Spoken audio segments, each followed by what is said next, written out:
Bye जा.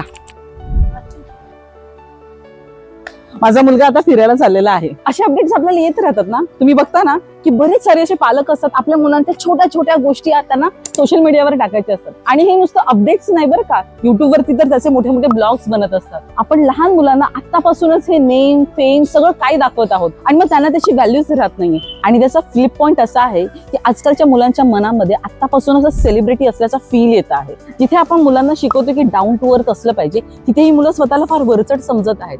याचा अजून एक निगेटिव्ह पॉइंट काय माहितीये का, आपण आपल्या मुलांचे एवढे अपडेट सोशल मीडियावर देत असतो की जे कोणी क्रिमिनल्स असतात त्यांना सुद्धा त्यांचे अपडेट्स मिळतात आणि मग किडनॅपिंग आणि या सगळ्या गोष्टी इझिली व्हायला लागतात. का आपल्याला आपल्या मुलांबद्दलचं सगळं काही सोशल मीडियावर द्यायचं आहे? पैसा? तुम्हाला फेम हवंय का? कारण त्या लहान मुलाला अजून तरी माहित नाही की तो एवढा फेमस होत आहे. मग आधी आपल्याला पालक म्हणून स्वतःला समजून घेण्याची फार गरज आहे. आपल्याला फेम हवंय तर आपण काहीतरी करूयात ना. आपण आपल्या मुलांना का ते माध्यम बनवत आहोत? मग आता तुम्हाला प्रॉमिस करायचं आहे की तुम्ही तुमच्या लहान लेकराचे सगळे मोमेंट्स अपडेट नाही करणार. ते तुमच्यासाठी आहेत ना. तुम्ही जगा ना ते मोमेंट्स. लोकांना का दाखवत आहात? चांगले चांगले निवडक मोमेंट्स शेअर करा ना. आम्हाला तुमचे निवडक मोमेंट्स बघायला आणि तुमच्या आनंदामध्ये सहभागी व्हायला नक्की आवडेल. तर मग असेच आनंदाचे क्षण आपण एकमेकांबरोबर सेलिब्रेट करूया. त्यासाठी कमेंट करा, लाईक करा, फॉलो करा आणि शेअर करायला विसरू नका. थँक्यू.